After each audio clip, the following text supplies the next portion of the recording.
That's voice activated. Fucking technology. Yeah. Just like that shit. With Sonic, they fucked him up, man. Then it's like, just put the final fucking bullet in the gun and shoot him. Get it over with.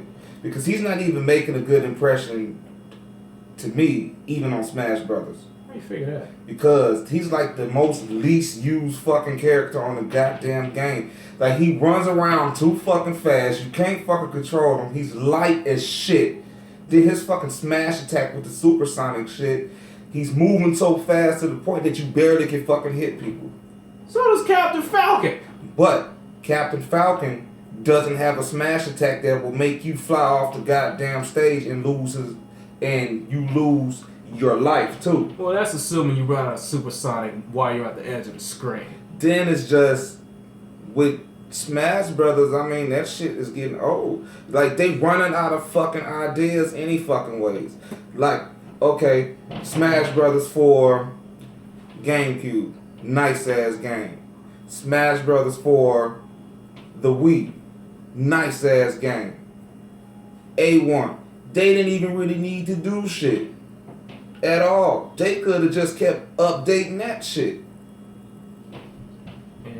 When you think about it, because then they got all of these motherfucking characters on the goddamn game with all of these swords and shit. You got fucking Zelda, the whole crew from Fire Emblem, Meta Knight. Did I forget to mention that fucking Smash Bros was a popularity contest? That too, yeah. Now look at it, like Cloud fucking Strife, Smash Brothers. Are you fucking serious? Serious. Ryu, Smash Brothers. Well, to be fair, Ryu, he does hop dimensions from time to time. Yeah, but Cloud, out of every fucking body. In that fucking case, where's Sephiroth?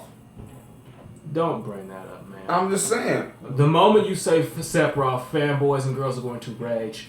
Why? Because they love him so fucking much, despite the fact that they never played the game he was in. Straight up. Go ahead, look up that shit. I fucking dare you. I'm just saying, man. Yeah, like, you're fucking right, you're gonna sidestep the issue. No, I'm not fucking sidestepping shit. The thing is, it's like, they keep fucking doing that shit. But it's not just Smash Brothers. But it's every damn body. To be fair, they did throw Snake in there. Yeah, but they got rid of fucking Snake to put people... Like, I don't even see Ryu as a character for Smash Brothers. I would rather have him put, like, Blanca or some shit. Again, it's the simple fact that Ryu has been notorious for being in and out of crossover games. Any fighting game, Ryu's gonna wind up wandering in there somehow. Just like this. He was in Tatsunoko vs. Capcom, Marvel vs. The Marvel vs. series and what have you. He was even in Street Fighter versus fucking X-Men. Yeah, well, yeah. Like any fighting game you could probably think of. It wouldn't surprise me if Ryu wound up being in a fucking Guilty Gear Blaze Blue or some shit like that. More than likely, I mean, it wouldn't surprise me. Akuma made it to the new Tekken as an actual character, not DLC. He's part of the storyline. Oh gee, I wonder how that happened. Because some little bitch, like, fucking... Why gotta be a bitch? Because, like, some little bitch fucking made, like, some type of pact, some type of fucking deal or some shit with him or some shit. I mean, like, you can, like, Google the fucking, YouTube the actual fucking trailer. I'm not YouTubing shit. But the game looks pretty fucking nice. It looks like they reconfigured a whole bunch of physics to the actual game, but I've never been a fucking Tekken fan. Well, I'm not very good at Tekken myself, if we're being honest about it. Then it's like, the only Tekken that I really did like was fucking Tekken 2. You mean the one with the fucking kangaroo and the raptor? After that shit, it's all the fucking same. It just gets different fucking, like, different fucking jobs and shit. Dude, you're describing every game ever. But I'm just saying, like, okay, it's the same shit. Haven't you noticed really Tekken does have a storyline, but then it doesn't? They do that for fighting games. They do that for RPG games. They do that for fucking sports games. Sports games are notorious for that shit. It's the same shit. They just switched up some different shit. But see, the thing about the sports game is The reason how come I don't really play like sports games and shit, you pay all of this fucking money to get all of this shit disc-wise and all that type of stuff, and you can fucking just upgrade it over the fucking internet. Give it a fucking graphics job over the internet. Because, okay, like this. One NBA game, like say for instance, NBA 2K12. It's the same shit as 2016. Wait, was that the one with fucking Mario and Luigi in it? Or was that something No, else? that was NBA Streets. Oh, that's like that shit. Yeah, we can talk about that shit too. Like, how they fucking push Mario. Dude, he is like the god of fucking video games. Like, yeah, that dude has a large resume to be a dude, plumber. like, yeah, for him to be a fucking plumber, he has did a lot of shit in his well accomplished life. But, like, he's a fucking doctor, for God's sake. Wait, let me ask a question, man. This always bothered me. This has nothing to do with Mario, but it has something to do with Mario. Okay, you got Princess Peach, right? Right. Where the fuck are her parents? There has to be a King and Queen Peach somewhere, right? Unless she's just a fucking mutant or some shit. Like, Yeah, that is one hell of a growth spurt. no, but What kind of princess looks like that? But okay, technically she does have a fucking dad. Where? That's the fucking King Toad little King dude. Toad? No, King the Who? the fucking Toad with the mustache. You mean the Chancellor? I would assume. Or was that Toadsworth? So wait a minute. So let me get this straight. You mean to tell me they start out with little fucking toadstool shaped midgets and they grow up into Princess Peach? No, because if they listen to this bullshit. It is some bullshit when you deconstruct it now, is it? I'm just saying. Listen to the bullshit that you just fucking said. How the if that was possible, why in the fuck her like all of the other toads aren't fucking people? Maybe they adopted her, but she wouldn't really be a princess now, would she? If it's royalty, royalty can make you royalty. Royalty is full of shit. But which is why I'm glad it's outlawed. But just like this though, and now this is my question. Here we go. Out of all of these years, Mario has been chasing fucking Bowser for the same bitch. Well, not entirely true. He did go after Princess Daisy at one point. But look at how many fucking times he kidnapped fucking Peach, bro. Maybe that's a metaphor. Dude, no. He has kidnapped that. She, personally, me looking outside the box, she fucking does that for the fucking thrill. She does it for the fucking Are you thrill. suggesting she has the worst case of Stockholm Syndrome ever? Dude, look at the situation at hand. Since the first fucking Mario, we have grown up knowing that Bowser's gonna take that bitch and kidnap her and shit. But then doesn't that like prove like he's cheating on his fucking wife? Bowser has to have a wife. How you figure that? The Koopa kids? He has kids. He could have just fucked some random Koopa. I'm just Dude, saying. no, he has to fuck somebody his fucking size. If you look at all of the fucking... Now, to be fair, they do have some ginormous monsters. But if you look at him... Now, if you count fucking Mario 3, he went to the fucking giant world where everything was huge and fucked the giant Koopa. He hit all that shit, yeah. Technically, he can do that shit. I'm just saying. But where's Mrs. Bowser? Dude, he's fucking Bowser. There is no Mrs. The fuck? Nigga, you do explain like fucking the Koopa kids and Bowser Jr. But, alright, so in that case, how in the fuck did his kids come to be? Maybe he already had them and they just weren't introduced. Or maybe he used a magical fucking spell or some shit. No, because the last time he his used own kids. the last time he used a magical spell, apparently he turned everybody in the world into blocks. That's according to the fucking manual. No shit? I shit you not, look that up. He turned everybody into blocks. So whenever Mario fucking jumps up and hits a block, he kills somebody. Oh shit! I didn't know that shit. Oh, Like, yeah, right, that's right. according to the game manual, the original Mario. Mm-hmm. You know what I'm saying?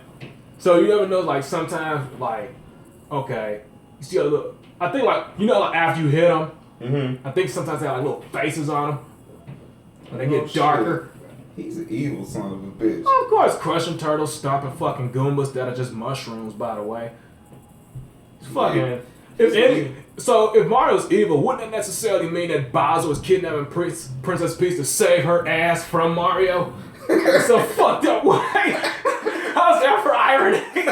Could be. I mean, but... Well, at least he's not as bad as Robotnik. Well, Robotnik, because Robotnik... He has the potential to dominate the world. He just doesn't have any common sense. Well, he has a lot of fucking common sense. The only thing is, he has never been able to really... How can I word this shit? He has never been able really to put his plans in full effect. You sure about because that, Chief? When you think about it, he only has him. Sonic is like fucking Sonic, Knuckles, like fucking Tails and Amy and shit. To be fair, there are some instances where he was like a few steps ahead of Sonic in his fucking games, man. But the shit never fucking works. It never works. I'm just saying, like, every stage you go on, he already got a fuckload of robots waiting for your ass before you even start the fucking stage. And don't get me started on fucking Sonic CD, where if you went to the bad future, everything was all mechanized and fucked over. And he fucking put a robot into the past to fuck up present shit. He's succeeded sometimes. Which, by the way, Sonic CD, I would consider that the greatest fucking Sonic game of all time. Dude, that's the only decent game on the fucking Sega CD. Everything else sucks on there. Yeah, trust me, I know. I've managed to fucking play one. Garbage as shit. You played any Zelda games on there?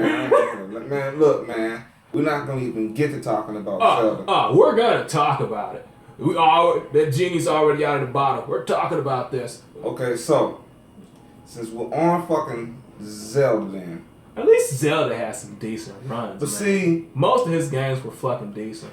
But the only bad games were on fucking Sega CD. But the thing about Zelda, to me, after Majora's Mask, after Majora's Mask, by the way, I never completed it because I always kept running back to the Ocarina of Time. Those will be in the Super Nintendo one. Those are the top 3 Zelda games. Well, did you ever play like the handheld series? Because those are kind of decent. I played a little bit of them, but they fucking make my hands hurt. I'm surprised Majora's Mask didn't make your head hurt. It was like Groundhog's Day for like several days. Like, think about it. You go to a dungeon, you fucking complete the dungeon, right? And then you go back to Clock Town, right? You repeat this around 50 more times, right? Okay, now this is from my perspective. After you do all that shit and you beat the game, you go back to Clock Town before you fight the final boss again. It didn't feel like you accomplished shit. Okay, so with that, right? Straight up. Let's discuss the story arc. What story arc? No, I'm just saying because basically the Ocarina of Time is like the holy fucking Bible to all fucking Zeldas. The Ocarina of Time was supposedly the origin of all of them, where it all started. Right. But the only way to find out the fucking truth, you would have to make a game from Ganondorf's point of view. Because evidently he's been through all that shit. Except for like one. You didn't fight. Well, no, it's a couple of them that you didn't fight them in. Well, technically, if you play Oracle of Age, or like the Oracle games, and put those two together, supposedly Ganon comes back to life. But I never bothered to test it because I don't own Oracle of Seasons or Ages, nor do I give a shit. Right, like me, I'm only focused on the big ones, man. Like, he got so many spin-offs and prequels, it is ridiculous. just like Skyward Sword, I didn't like that shit.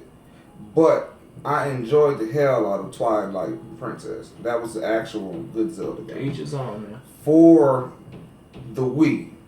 To each his own. But that goes back to what we were talking about with Nintendo. That's the only reason why I fuck with Nintendo. It's not for Mario. It's for the Zelda franchise. Speaking of franchise, you think Metroid fell from grace at some point? Don't get me fucking started about Metroid. Too late! They have completely fell off with Metroid to the point where the Super Nintendo ones, the Nintendo one, everything went down south after Metroid Prime 3. 3? Anything after that, complete fucking bullshit. Even Fusion? Well, I like Fusion was okay. Right. But everything else, complete utter bullshit. Then, was it for the Wii? No. Was it No, Wii? I know they redid Prime for the Oh, hold on. They didn't do one for the 64 though, right? They couldn't at the time. Why not? Well, evidently, they couldn't exactly figure out the formula for it. Something like that. Due to all those polygons and shit. Oh yeah, it's kind of like it was kind of similar to the whole Duke Nukem fiasco. Oh, let's not get started about him. Those games though, they used to be like, they were fun. What, actually. Duke Nukem? Duke Nukem was, yeah. Especially the Nintendo 64 version. That was rather fun. Didn't he have a game on PlayStation at one point? Actually, I think he started out on PlayStation, but this was like during a fucking time where everybody was trying to like transition into shit, working on like secret products and shit. Because when you think about it, the Nintendo 64 was the plateau for everything else. Because of the fact it really didn't need that much like peripherals and shit. The Rumble Pack, that was more of a preference. that was more of a, it was a preference because I mean, if you didn't want the Rumble feature, they didn't fucking force you to do the shit. But this is my only complaint: the fucking memory card, man. Now, If they made their Super Nintendo cartridges with backup batteries, then why can't they just do the same thing for the fucking 64 cartridges? but they started to. They started to, but they were dickheads about it. But the thing about that was during the time, and it's a good thing that you brought that up, during the actual time that they was doing that shit, everybody was pushing fucking multiplayer games. Like, think about it, bro. You mean the multi-tap? Nah, just think about it. That was the era, the best multiplayer games came out, and thank you, Nintendo. Like, this is one thing that I do thank them for. They gave us the WCW versus NWO series. If we didn't have that shit, wouldn't be no SmackDown players, wouldn't be none of that shit. They gave us Bomberman 64. Best fucking Bomberman ever. Nothing surpasses Bomberman 64. Very hard game to fucking find. Right. James Bond, 007 GoldenEye. Which pretty much gave us the dual wielding system. The granddaddy, that's one of the grandfathers of first person shooter games. I mean, we had games like Marathon, Duke Nukem, Doom and shit. But this was the one that made the shit fun because it was a multiplayer too. Doom shit. Then what else we had? Mario 64. But that's not a multiplayer, but to me, some of Nintendo's best work. No hands down. Wasn't that the first game on the 64? It was that and Pilot Wings 64. You ain't gonna find that. Nice game, hard to fucking find. I liked it, personally. I thought KI Gold was decent. The reason why they did all of that shit, because this was during the time they was actually preparing for other projects. I'd rather say. But all of the companies was putting like they hardest fucking effort. Like Sony, they was showing their ass around that time, man. Metal Gear Solid, shit. Oh, now I remember why they put Snake on fucking Smash Brothers. He did start on Nintendo first, so that makes sense. Shit, what's the name of that game? Twisted Metal. Twisted Metal. Twisted Metal was a badass game. All of them was decent. The Clown. Then Jet Moto was nice. Jet Moto was nice. Let me see. Man, that. I think it stopped. We got to make a part 2. Shit. Oh shit, it's still going. Shit. We'll just end with Jet Moto was nice.